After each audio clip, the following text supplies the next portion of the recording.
Good morning, girls. Merry Christmas. We're on the last, 3 days, 2 days till Christmas. So good morning, Merry Christmas. I hope you're doing well. I hope that you didn't get trampled in the stores and that the Christmas joy and spirit is definitely alive and well in your home and heart. But we're going to talk today about part 2 on the Christmas gift. We talked a little bit about different gift ideas for you to give to people. And there's a couple more, and then I have this really amazing story to kind of drive home the point of everything we talked about for the past 2 days. So remember our verse here from yesterday, be the same verse today, is Luke 6:38. If you give, you will receive. Your gift will return you in full measure, pressed down, shaken together, to make room for more and running over. Whatever measure you use in giving, large or small, it shall be measured what is given back to you. So see, it isn't about we do things to get things. We do things because of the love of Christ in our heart. And sometimes that's hard to comprehend. Is some people look at you and they're like, what is the purpose of this gift? What do you want from me? Oh, I don't want anything from you. You know, have you ever given a gift to somebody and they turned around and felt obligated to go find something for you real quick? Or have you been on that receiving part and then felt obligated to the other person? See, sometimes a gift is just a gift, and we need to accept it just as that. And that's kind of hard. It's kind of like a compliment sometimes. You know, somebody will make a compliment to you, and then you question it. You know, why are they saying that? What am I supposed to do? Just say thank you. So on part 2 of our gifts is just really discovering, understanding we can't outgive God. So whatever we do, we can't outgive Him. The more we give, the more we receive. And it's not just in the financial giving and our tithing. It's our time that we give to other people, serving. It's taking care of other people. So we have to understand it's all about the attitude behind the gift, not necessarily the gift itself. So I'm going to give you a couple more tips here on different types of gifts you can do. And then I'm going to tell you this adorable story that kind of brings home the whole purpose and the point that we've made for the past 2 days. So the next gift idea is from Galatians 6:2, and it says, bear one another's burdens. And that is the gift of care. See, at Christmas time is probably one of the most depressing, loneliest, scariest times for some people.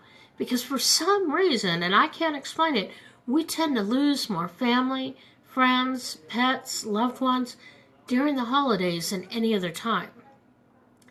And so sometimes what happens is when somebody loses someone, now it could be to death, it could be to divorce, it could be to just somebody walking out.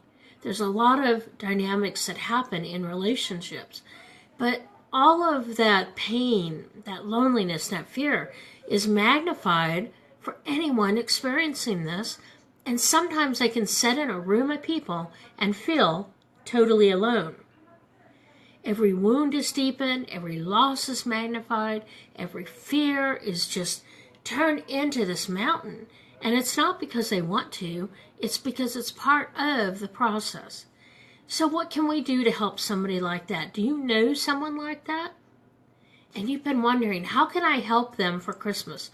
What can I get them? You know what you can get them that they would probably love is invite them over for a meal or sit down and listen to them. Meet one need in their life. Do you know a senior that maybe can't get out and maybe they can't get out and do their shopping for their grandchildren? You could offer to do that for them. Include them in your celebration. We used to do that a lot where we'd live, we'd find people that were alone and we'd open our house. Well, down south here, I'm not finding as many alone. So the house is open, but everybody's taken care of. But there are people, so don't get me wrong. I just have to find them. You can take them out shopping with you. Because sometimes they're just looking for that companionship. and just that connectivity. And that is the greatest gift you could give them. The next one is Matthew 6:3-4. And this one talks about the needy, but we do it kind of in our women's study as a secret Santa or a secret sister. So we're doing it all year long with the girls. And the whole point is to give something to them without them knowing who it is. Now with the secret sister, our purpose is to make sure once a month we're sending them a note card to encourage them. And just sign in it, love your secret sister. And every now and then maybe get them a small gift. But what it's about is just something that you know you have joy in your heart, but they don't have to know it came from you, and you can watch from afar what it is. And it could be something small. I've seen some faces light up over a pair of fuzzy, those aloe socks that you can find at Walmart for $1.99, you know, or a journal, you know, little tiny things that maybe are $5 or less that secretly you're giving it to them. You know, what we do with the girls, they can all give it to me and I'll give it to their sister, or they can put it at our welcome desk. And if we find one, we just kind of ping the person and say, hey, Michelle, check the desk. And I'm going to use Michelle because I know she's watching this morning.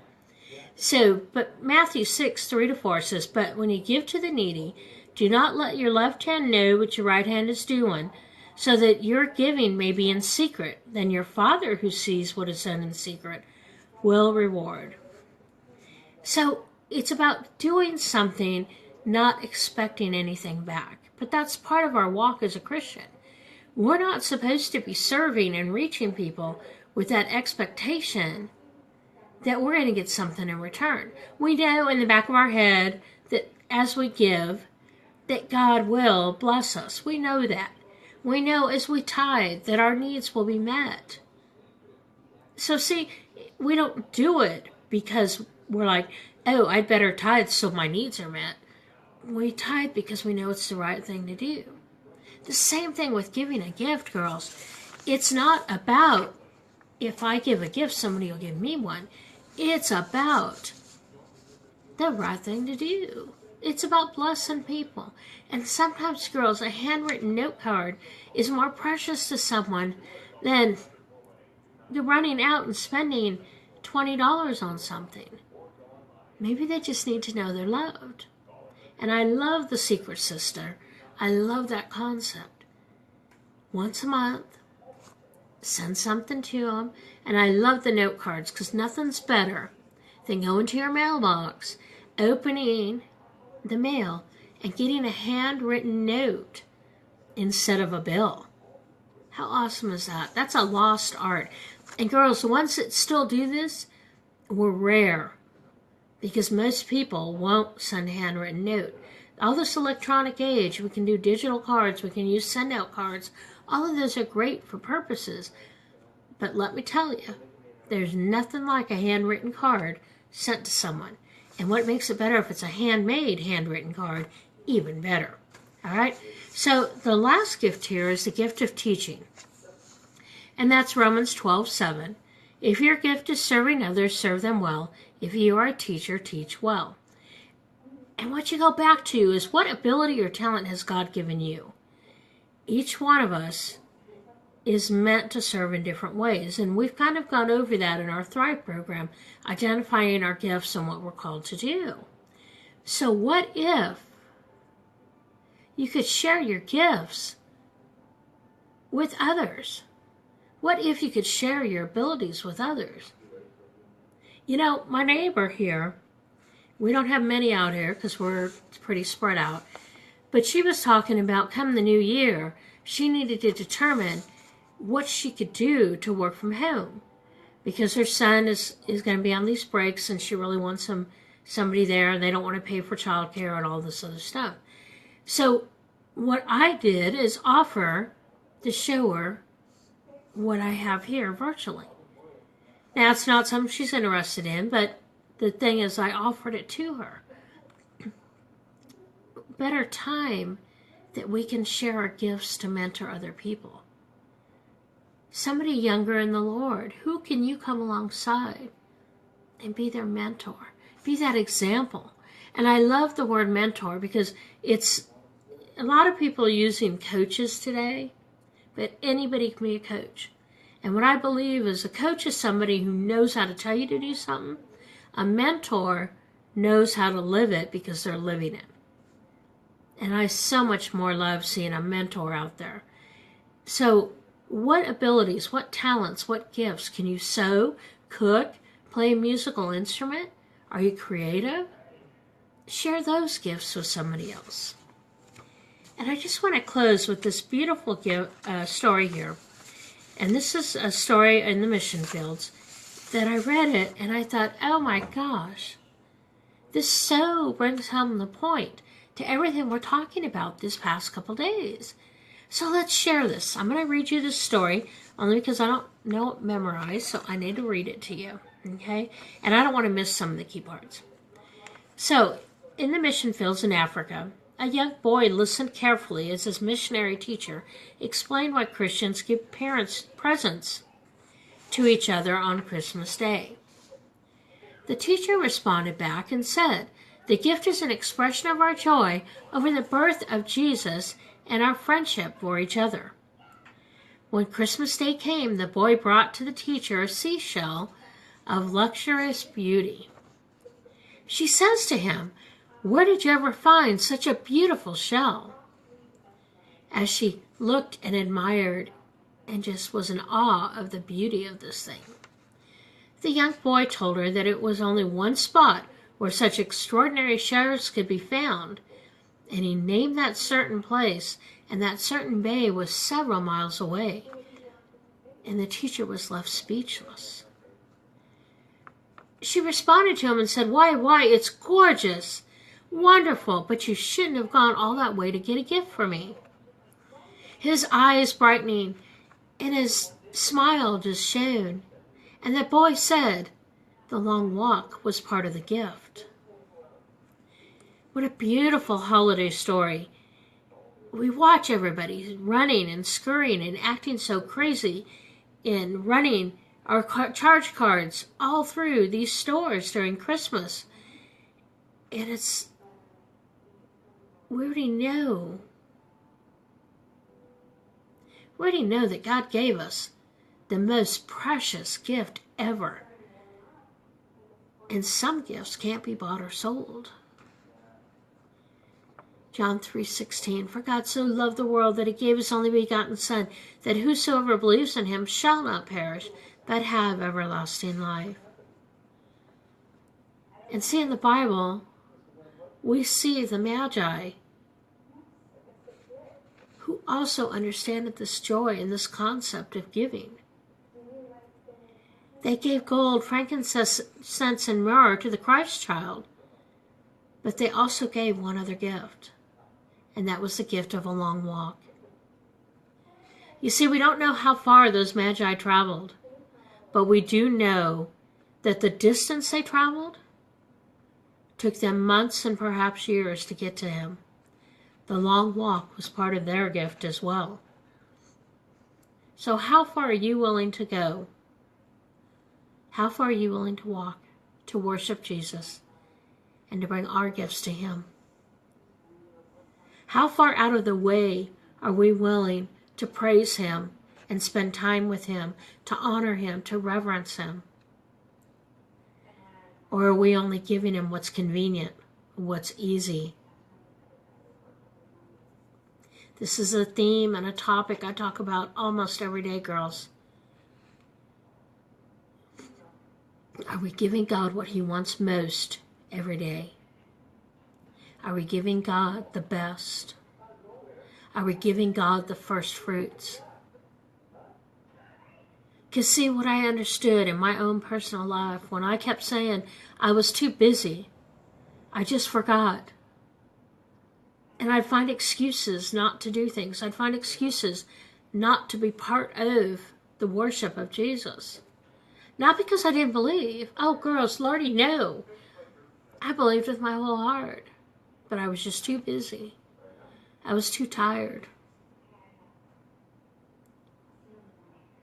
I had to ask myself, am I only giving God what is convenient or easy to do? Or am I willing to give him everything I have? You see, the little boy in the mission fields in Africa had the right idea. It wasn't about the gift of the shell. It was about the walk, the sacrifice it took to get that shell.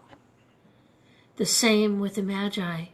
It wasn't about the myrrh, frankincense, and gold. It was about the sacrifice of the walk to get it to Jesus. What are you willing to give? We're starting a new year, girls. 2017. It's a year of bold and powerful stances from women of God who are thriving. Where will you be in that?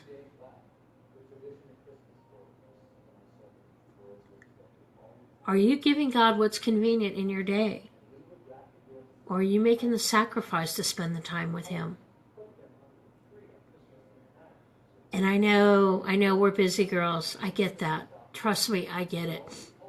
But I had to consider here, when I look at morning minutes, when I look at my time with God, none of that is revenue generating. I have clients that have to wait till after I get through what I need to do here. Because I know in my heart, if I put God first and what God has called me to do first, he will provide. He will bring me amazing clients that I know on the virtual assistant business that they will understand that this time in the morning is my time. He will bring me the peace of heart and mind and soul to focus on what he wants me to focus on. Have I arrived? No, girls. Because my word for 2017, I believe, is going to be consistent. I need to be more consistent with my time. I need to be more consistent with my health. I need to be more consistent in what I do. Because some things end up being because I ran out of time, they don't get done. I want to be a woman of God that thrives. I want to be a woman of God that's consistent. I want to be a woman of God that is a solid, strong mentor. And I cannot be a mentor, and neither can you, if you aren't living what you're teaching. If you aren't living what you believe. What gift will you give Jesus this year?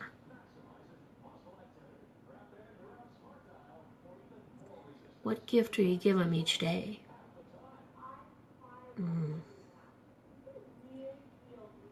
I had to, when I wrote this down this morning, I wrote the question down. Do we give him only what is convenient or easy? Or do we give him what he wants most, our very lives? That's a question that made me think today too.